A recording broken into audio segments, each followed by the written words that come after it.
Right, so we're back with our lessons.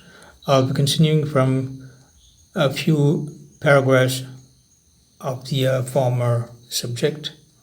So that will be genes and gene-related sequences, which has just been introduced as part of the lecture. I'm just going to repeat a couple of lines on that. Then we go to the next topic. Genes and gene-related sequences are 20 to 30%. Genes, the coding information in a gene is present as a series of DNA sequence called exons, separated from each other by intervening non-coding sequences called introns. Right, and the genes vary greatly in size and also with respect to the number and size of the introns. Some genes, such as the histone H4 gene, are just a few hundred base pairs long. Others, such as the factor VIII gene, are several hundred kilobase pairs, kbp in length, and contain many large introns, such that the actual coding sequence accounts for just a few percent of the total gene sequence. Additional sequences are present which, associated with genes, leader and trailer sequences occur at the 5' and 3' ends of the gene, which are transcribed but not translated.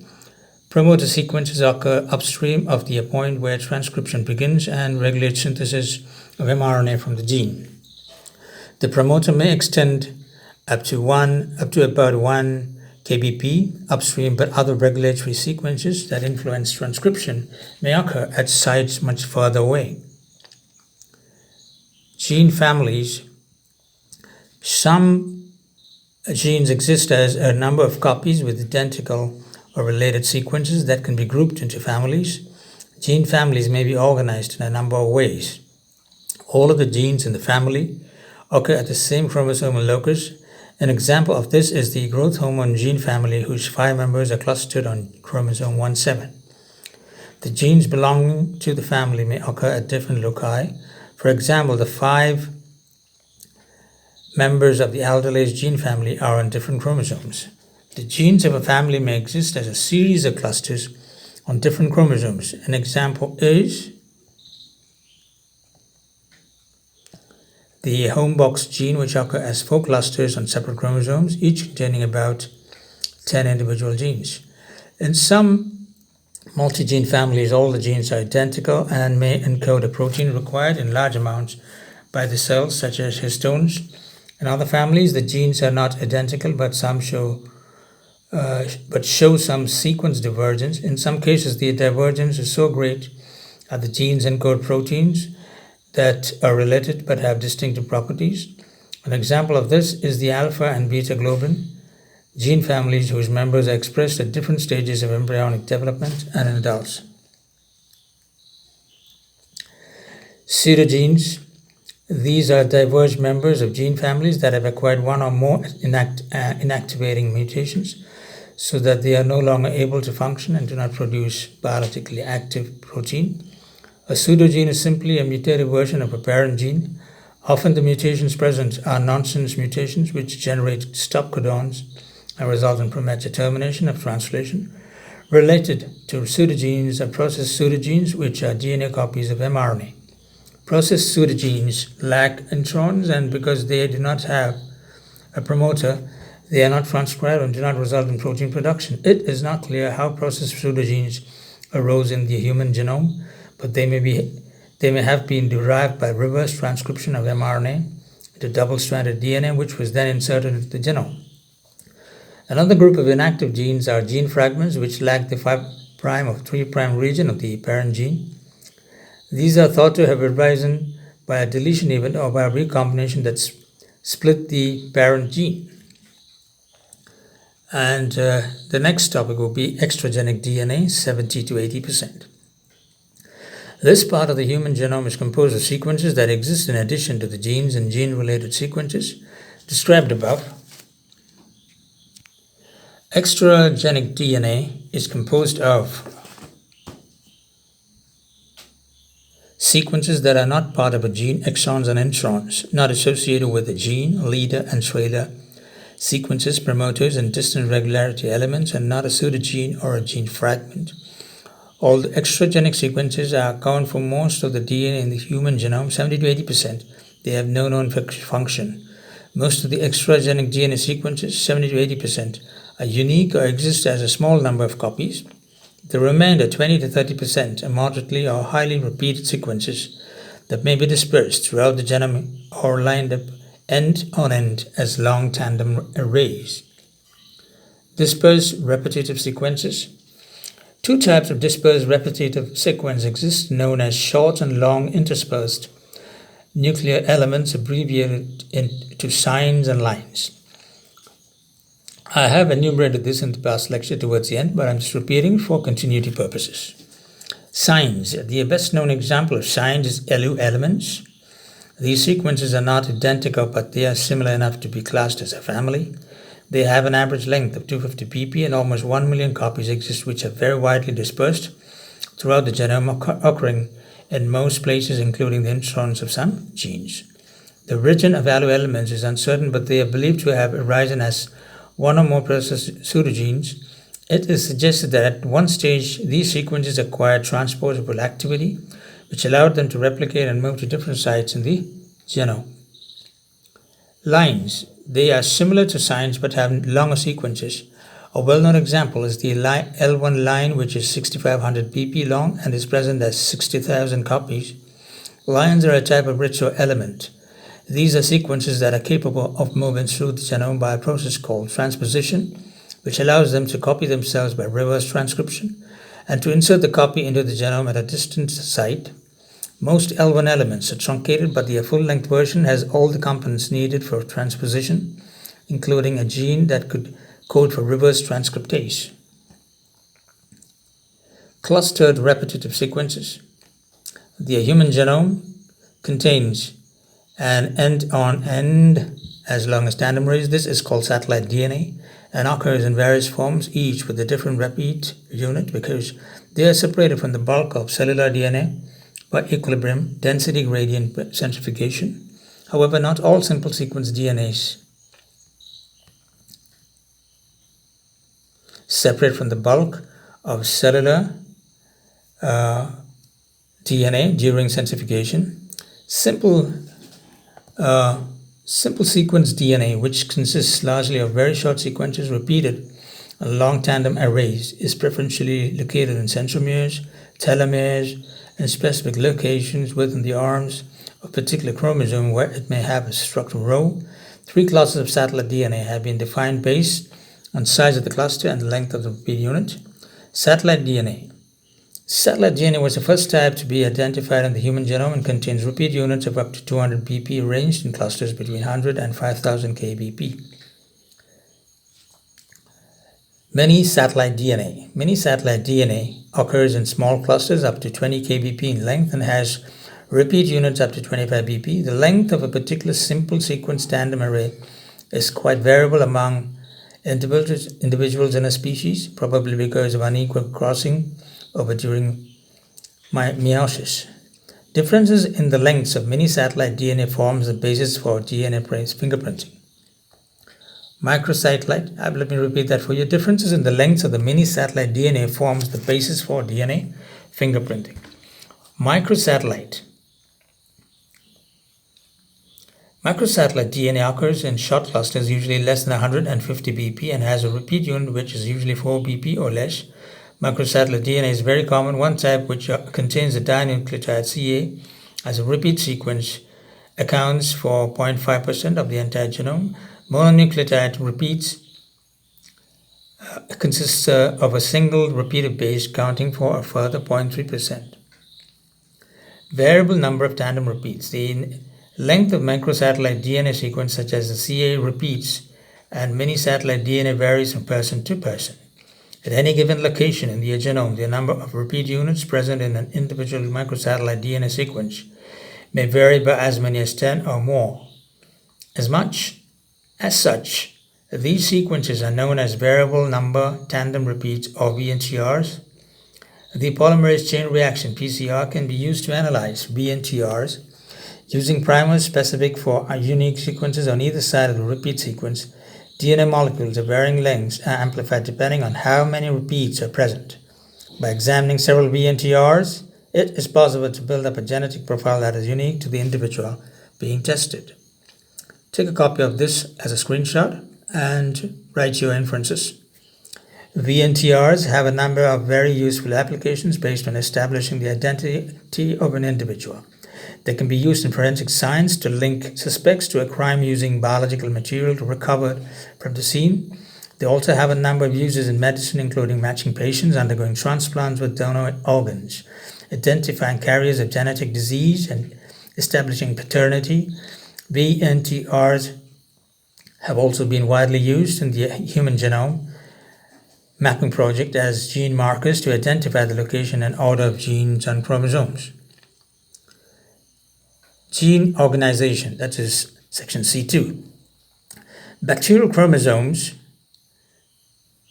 So in most bacterial cells, genes are encoded on large circular chromosomes. The circular nature of bacterial chromosomes was first discovered by analyzing the frequency of genetic recombination between mutant genes that produced easily assayed phenotypes, such as the inability to grow in the absence of a specific amino acid or the inability to grow on a particular sugar. Eventually, the circular structure of the E. coli chromosome was observed directly in radiographs of DNA molecule from cells grown in the presence of HI-labeled thymine, which is incorporated only into DNA. Such studies show that the E. coli chromosome has a total length of 1 millimeter. The E. coli chromosomal DNA molecule replicates from a single replication origin, similar to the smaller circular plasmid DNA molecule. The 1 mm long DNA molecule of the E. coli chromosome is contained within cells that are only about 2 micrometers long and about 0.5 to 1 micrometer wide.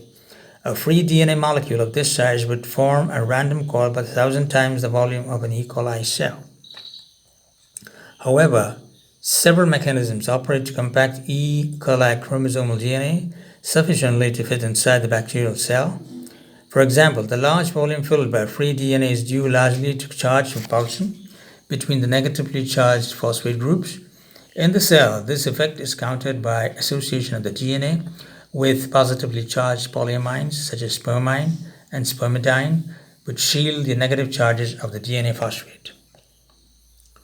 In addition, numerous small protein molecules associate with the chromosomal DNA, causing it to fold into a mere compact structure. The most abundant of these proteins, HNS, is a dimer of a 15.6 kDa polypeptide. HNS is a dimer of a 15.6 kDa polypeptide. HNS binds DNA tightly and compacts it considerably, as indicated by the increased sedimentation rate and decreased viscosity of DNA associated with HNS compared with free DNA. There are about 20,000 HNS molecules per E. coli cell, enough for one HNS dimer per 400 base pairs of DNA. Finally, E. coli chromosomal DNA is supercoiled. For that is twisted upon itself like the circular SV40 DNA. An E. coli enzyme called DNA gyrase uses energy from ATP hydrolysis to wind supercoils into DNA. Supercoiling contributes to the compaction necessary to fit chromosomal DNA into the bacterial cell. If all the supercoils were relaxed and the DNA spread out, it would appear as a single replicating circular DNA molecule. Eukaryotic nuclear DNA associates with histone proteins to form chromatin. The most abundant proteins associated with eukaryotic DNA are histones, a family of basic proteins in all eukaryotic nuclei. The 5 major types of histone proteins, termed H1, H2A, H2B, H3, and H4, are rich in positively charged basic amino acids which interact with the negatively charged phosphate groups in DNA.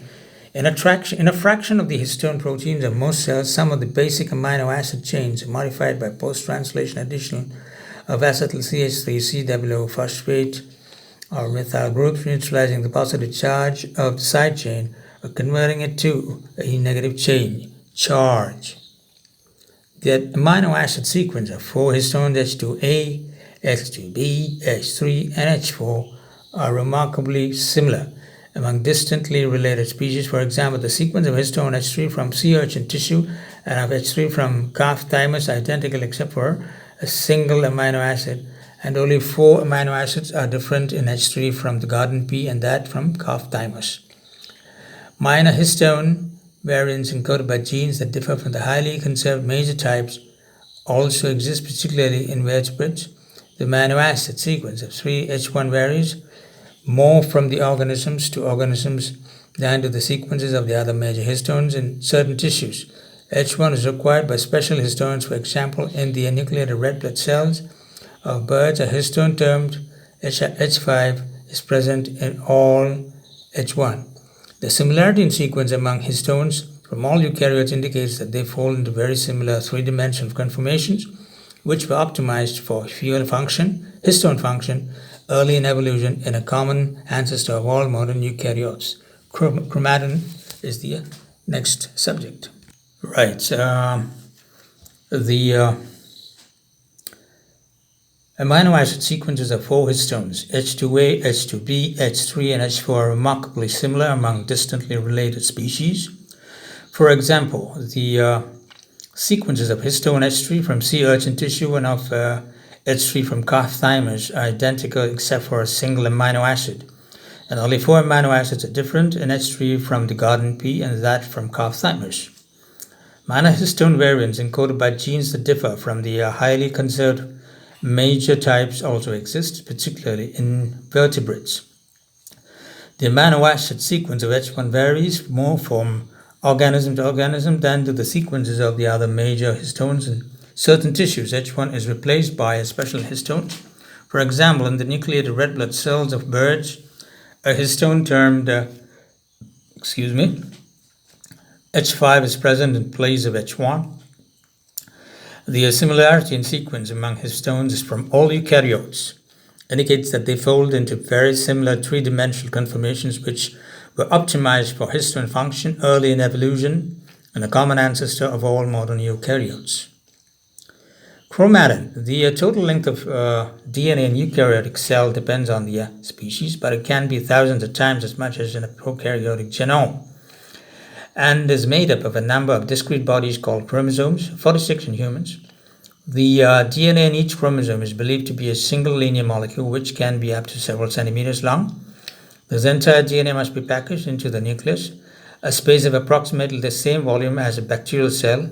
In fact, in their most highly condensed forms, the chromosomes have an enormously high DNA concentration of perhaps 200 ml raised to minus 1. This feat of packing is accomplished by the formation of a highly organized complex of DNA and protein known as chromatin, a nucleoprotein complex. More than 50% of the mass of chromatin is protein. Chromosomes greatly alter their level of compactness as cells progress through the cell, varying between highly condensed chromosomes at metaphase, just before cell division, and very much before diffuse structures in interphase. This implies the existence of different levels of organization of chromatin.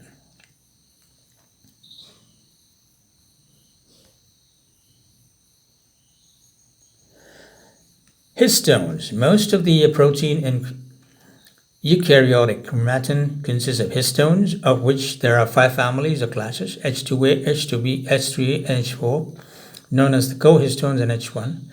The cohistones are small proteins with masses between 10 and 20 kDa, and H1 histones are a little larger at around 23 kDa. All histone proteins have a large positive charge. Between 20 and 30% of the sequence consist of the basic amino acids lysine and arginine. This means that histones will bind very strongly to the negatively charged DNA in forming chromatin. Members of the same histone class are very highly conserved between relatively unrelated species, for example between plants and animals, which testifies to the crucial role in chromatin. Within a given species, there are normally a number of closely similar variants of a particular class, which may be expressed in different tissues and at different stages in development. There is not much similarity in sequence between the different histone classes, but structural studies have shown that the classes do share a similar tertiary structure, suggesting that all histones are ultimately evolutionarily related. H1 histones are somewhat distinct from other histone classes in a number of ways. In addition to their larger size, there is more variation in H1 sequences both between and within species than in the other classes. Histone H1 is more easily extracted from bulk chromatin and seems to be present in roughly half the quantity of the other classes, of which there are very similar amounts. These facts suggest a specific and distinct role for histone H1 in chromatin structures. Nucleosomes. A number of studies in the 1970s pointed to the existence of a basic unit of chromatin structure. Nucleases are enzymes which hydrolyze the phosphodiester bonds of nucleic acids. Exonucleases release single nucleotides from the ends of nucleic acid strands, whereas endonucleases cleave internal phosphodiester bonds.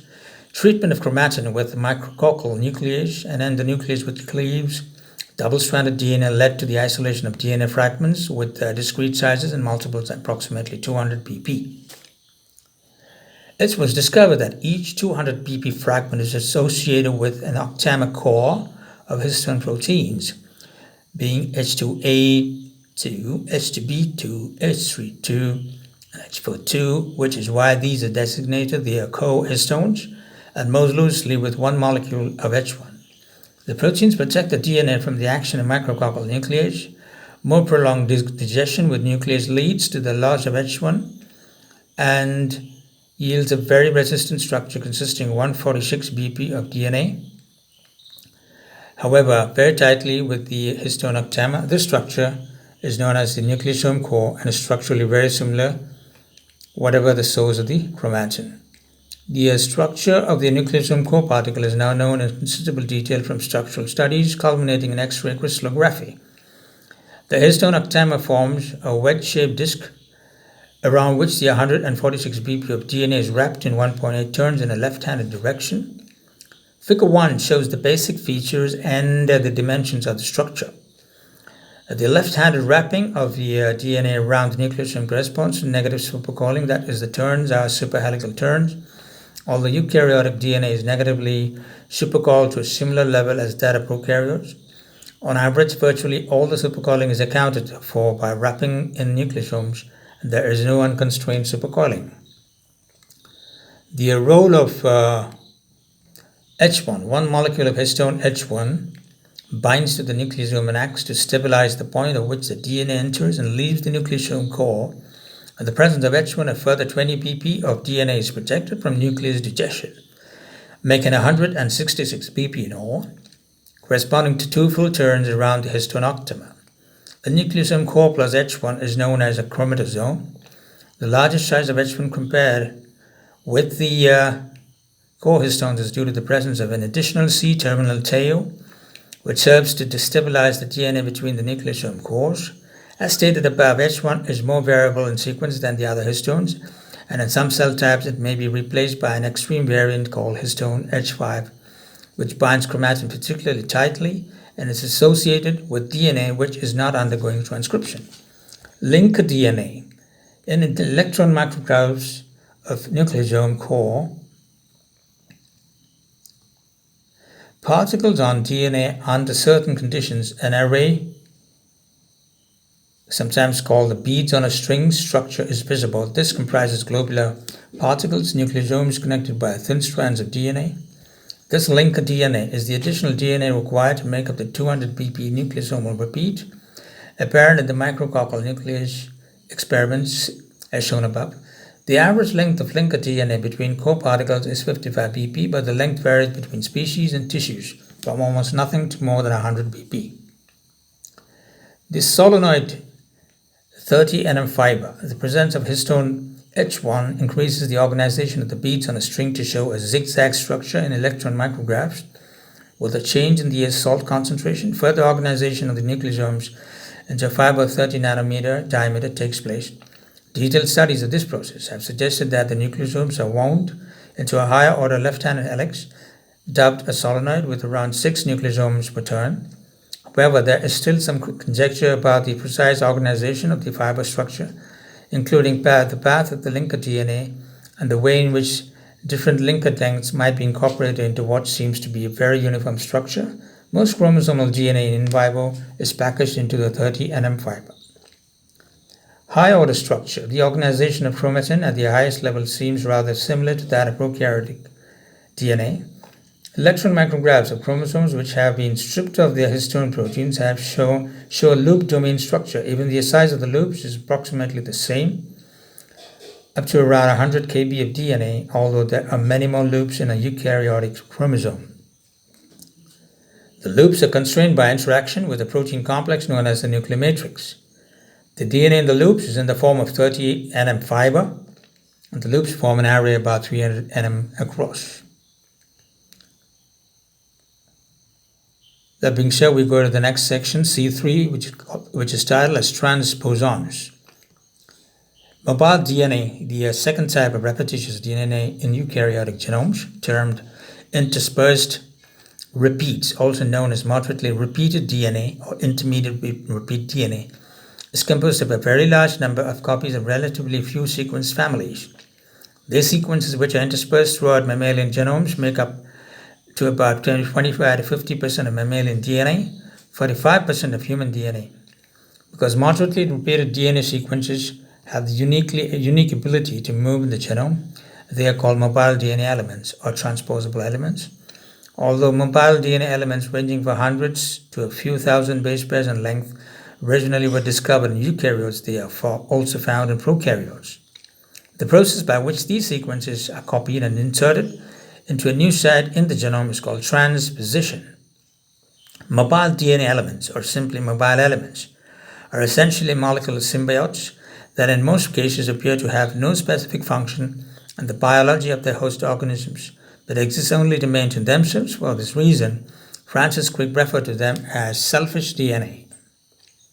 When transposition of eukaryotic mobile elements occurs in germ cells, the transposed sequences at their new sites can be passed on to succeeding generations in this way.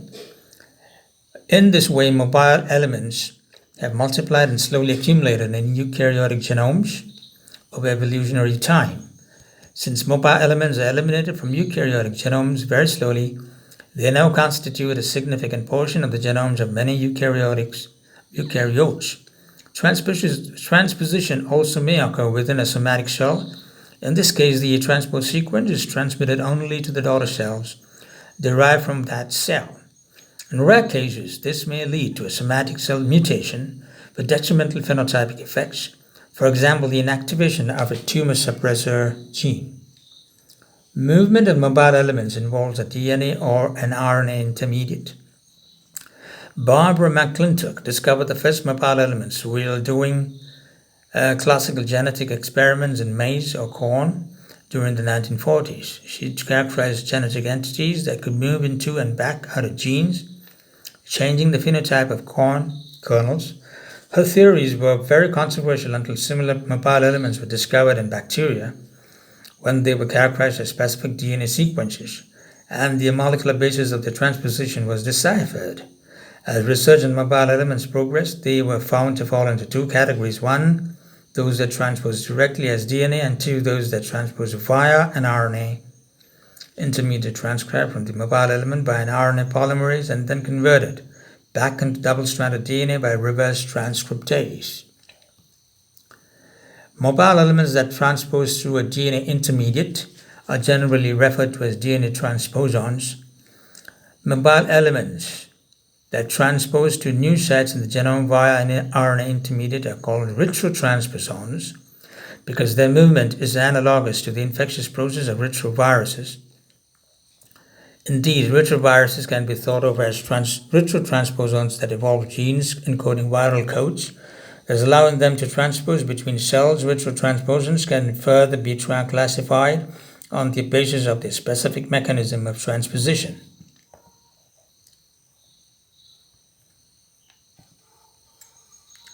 Note this diagram, donor DNA, flanking a DNA here.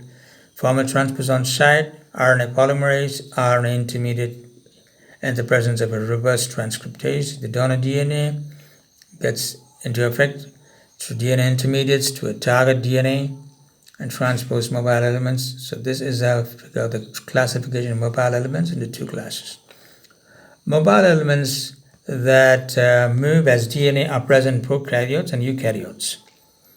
Most mobile elements in bacterial transpose directly as DNA. In contrast, most mobile elements in eukaryotes are retrotransposons. But eukaryotic DNA transposons also occur. Indeed, the original mobile elements discovered by Barbara McClintock are DNA transposons. Bacterial insertion sequences. The first molecular understanding of mobile elements came from the study of certain E. coli mutations caused by the spontaneous insertion of a DNA sequence 1 to 2 kb long onto the middle of a gene. These inserted stretches of DNA are called insertion sequence or IS elements. So far, more than 20 different IS elements have been found in E. coli and other bacteria. Transposition of an IS element is a very rare event, occurring in only 1 in 10 raised to 5 or 10 raised to 7 cells per generation. That's pretty rare, depending on the IS element. Many transpositions inactivate essential genes, killing the host cell and the IS elements it carries. Therefore, higher rates of transposition would probably result in too great a mutation rate for the host cell to survive. However, since IS elements transpose more or less randomly, some transpose sequences enter non-essential regions of the genome. For example, regions between genes allow the cell to survive. At a very low rate of transposition, most host cells survive and therefore propagate the symbiotic IS element. IS elements also can insert into plasmids or lysogenic viruses, and thus be transferred to other cells. When this happens, IS elements can transpose into the chromosomes of virgin cells. The general structure of the IS elements is diagrammed in figure 2, which is this: the IS element, the inverted repeat, the protein coding region, and the target size repeat. These. And to continue on to the next page, we have an inverted repeat usually contains approximately 50 base pairs. Invariably is present at each end of an insertion sequence. In an inverted repeat, the 5 to 3 sequence on one strand is repeated on the other strand as 5' GAGC to GCT3 3', 3' CTCG to CGAG 5'.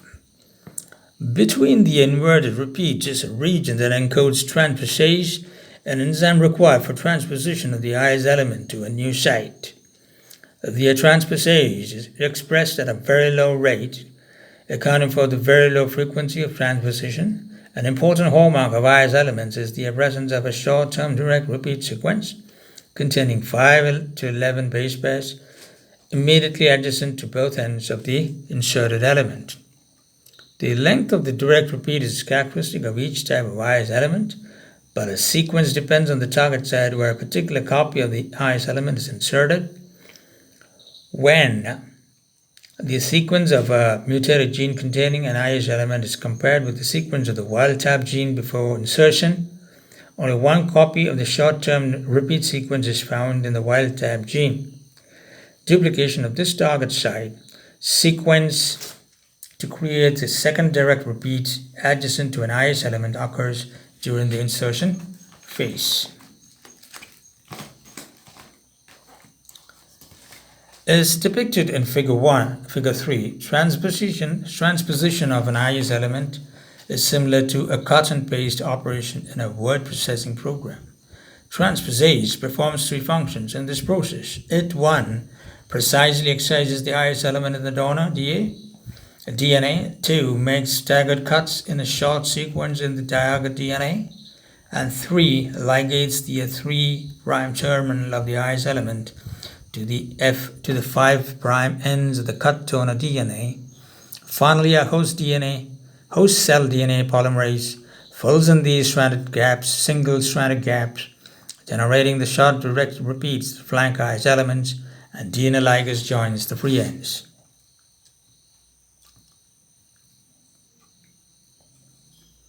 And eukaryotic DNA transposons. McClintock's original discovery of mobile elements came from observation of certain spontaneous mutations in maize that affect production. Of any of the several enzymes required to make anthocyanin, a purple pigment in maize kernels. Mutant kernels are white and wild type kernels are purple. One class of these mutations is reversible, would I have been spelling that right, at high frequency, whereas a second class of mutations does not revert unless they occur in the presence of first class mutations. McClintock called the agent responsible for the first class of mutations the activator AC element, and those responsible for the second class dissociation DS elements, because they also tended to be associated with chromosome breaks. Many years after McClintock's pioneering discoveries, cloning and sequencing revealed that AC elements are equivalent to bacterial IS elements.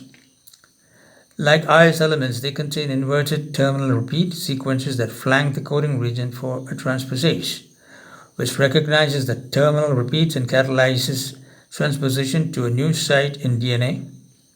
These elements are deleted forms of the AC element.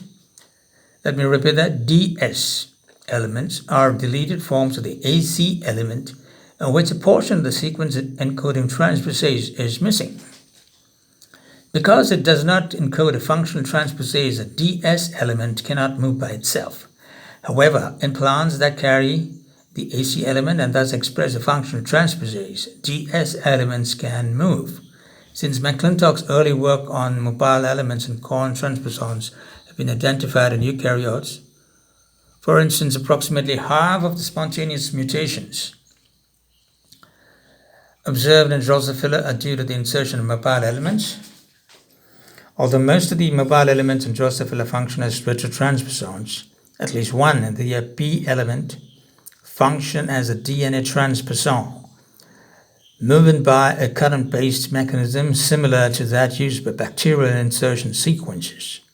Current methods for constructing transgenic Drosophilas depend on engineered, high-level expression of the P element, transposase, and use of the P element inverted terminal repeats as targets for transposition.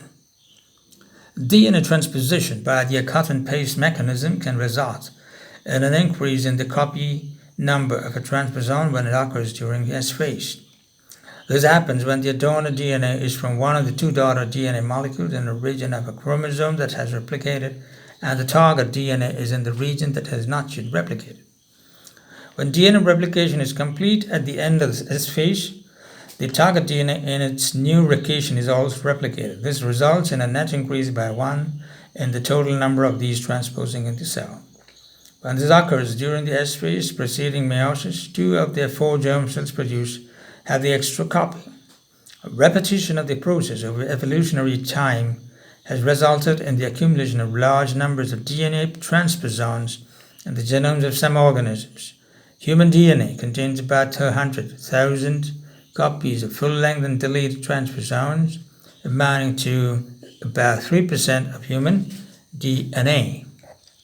Some retroviral transposons contain LTRs and behave like intracellular viruses.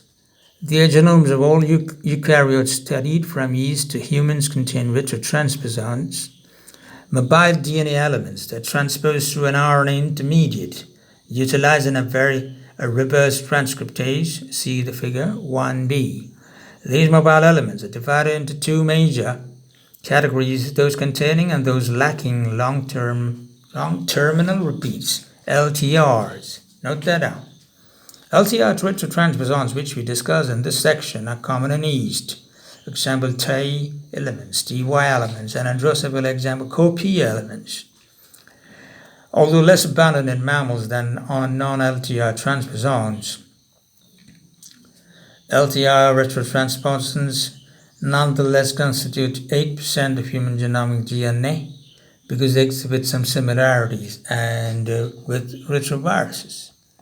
These mobile elements sometimes are called viral retrotransposons.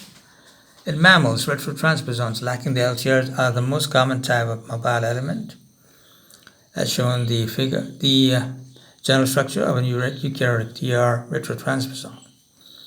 The general structure of LTR retrotransposons found in eukaryotes is depicted in figure 4. In addition to short 5 and 3 primes, direct repeats typical of all mobile elements, these retrotransposons are marked by the presence of LTRs flanking the central protein coding region. These long terminal repeats, these long direct terminal repeats containing 250 to 600 base pairs are characteristic of integrated retroviral DNA and are critical to the life of retroviruses. And in addition to sharing LTRs with the retroviruses, LTR retrotransposons encode all the proteins of the most common type of retroviruses except for the envelope proteins. Lacking these envelope proteins, LTR retrotransposons cannot bud from their host cells and infect other cells. However, they can transpose to new sites in the DNA of their cell. A key step in the retroviral life is formation of retroviral genomic RNA from integrated retroviral DNA.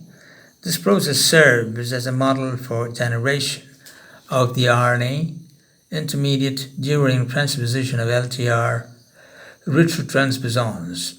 As depicted in figure 5, the leftward retroviral LTR functions as a promoter that directs host cell RNA polymerase II to initiate transcription of the 5' nucleotide of the R sequence.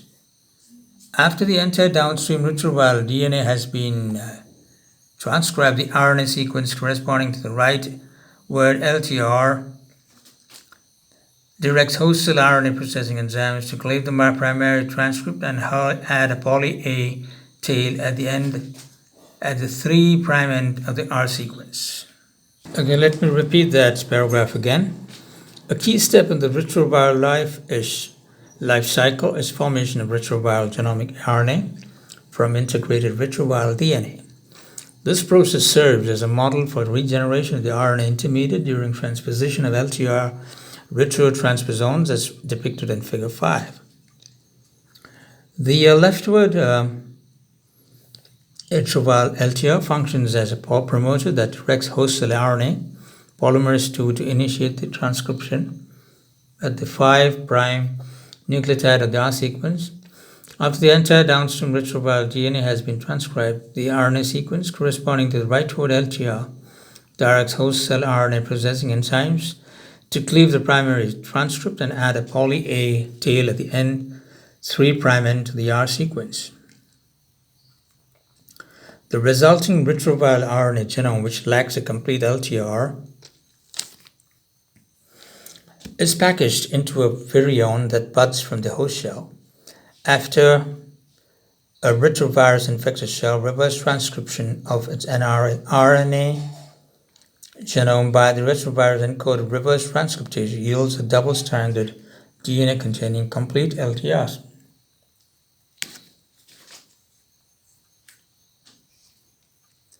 After a retrovirus infects a cell, reverse transcription of its RNA genome by retrovirus encoded reverse transcriptase yields a double-stranded DNA containing complete LTRs.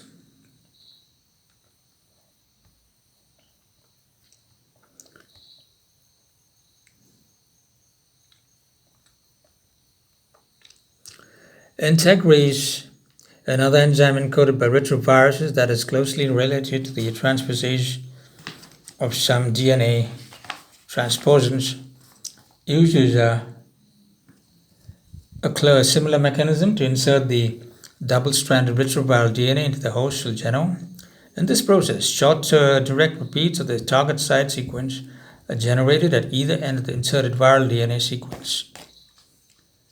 As noted above, LTR retrotransposons encode reverse transcriptase and integrase. By analogy with retroviruses, these mobile elements are thought to move by a copy and paste mechanism, whereby a reverse transcriptase converts an RNA copy of a donor site element into DNA, which is inserted into a target site by integrase.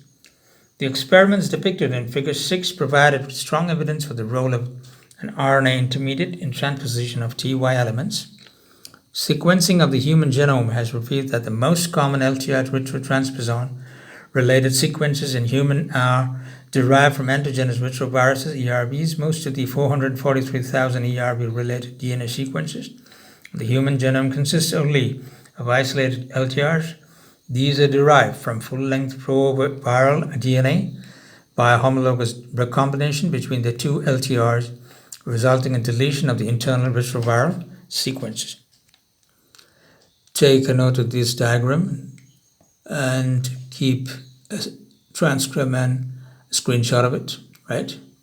And now, retrotransposons that lack LTRs move by a distinct mechanism.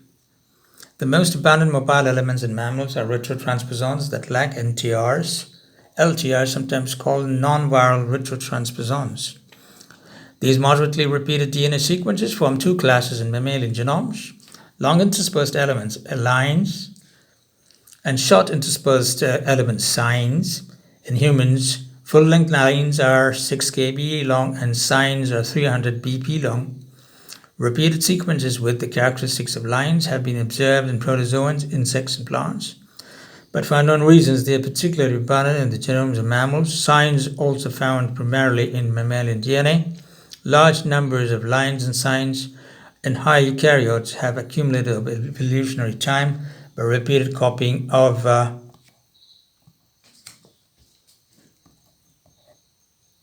sequences at few positions in the genome and insertion of the copies into new positions. Although these mobile elements do not contain LTRs, the available evidence indicates that they transpose through an RNA intermediate. Lines, human DNA,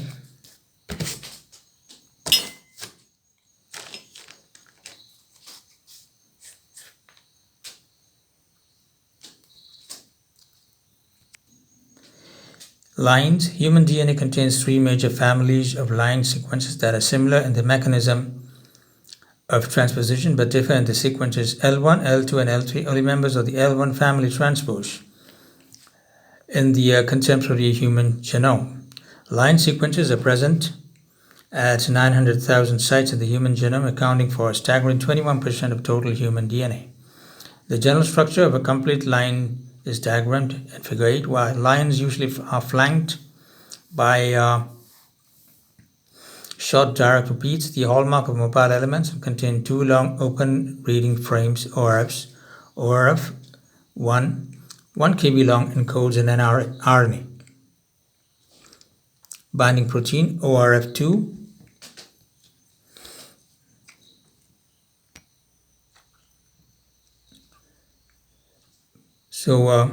which encodes a protein that has a long region of homology with the reverse transcriptases of retroviruses and viral retrotransposons, but also exhibits DNA endonuclease activity.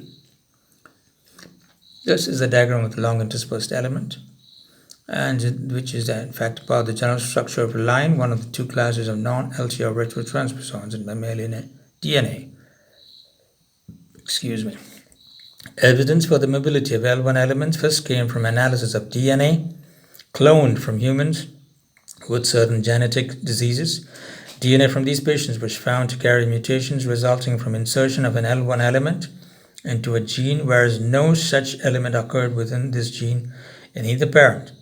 About 1 in 600 mutations that cause significant disease in humans are due to L1 transpositions or sign transpositions that are catalyzed by L1 encoded proteins. Later experiments similar to those just described with yeast TY elements, Figure 6, confirmed that L1 elements transpose to an RNA intermediate.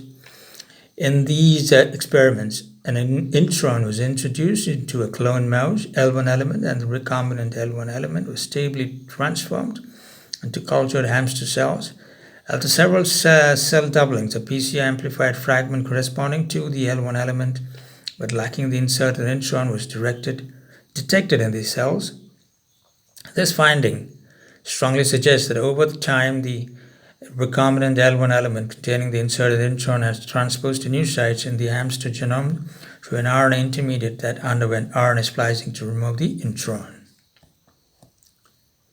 Since lines do not contain LTRs, the mechanism of transposition through an RNA intermediate differs from that of LTR retrotransposons.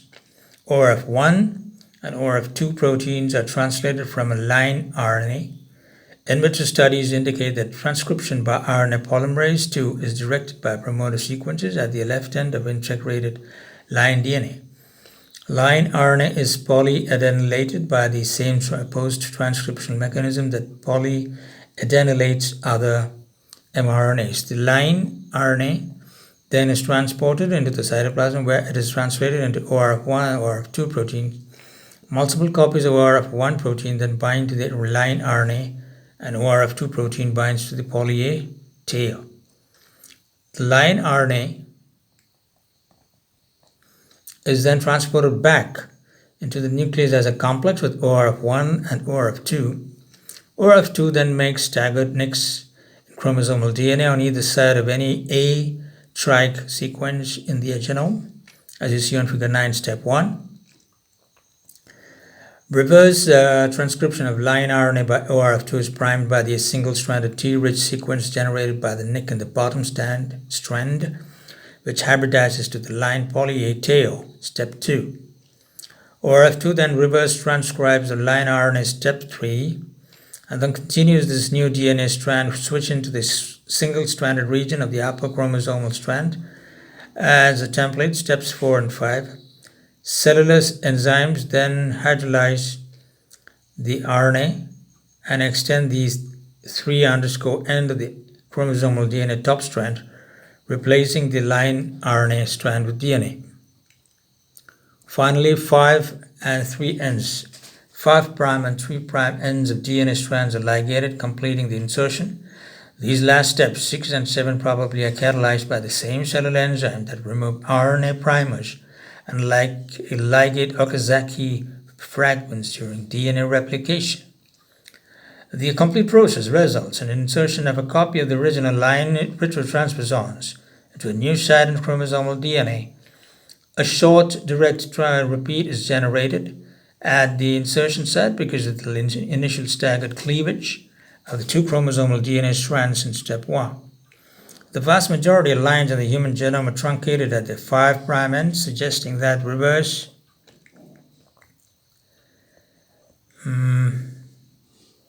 transcription terminated before completion, and the resulting fragments extending variable distances from the poly-A tail were inserted. Because of this shortening, the average size of line element is only about 900 base pairs, whereas the full-length sequence is 6 kb long.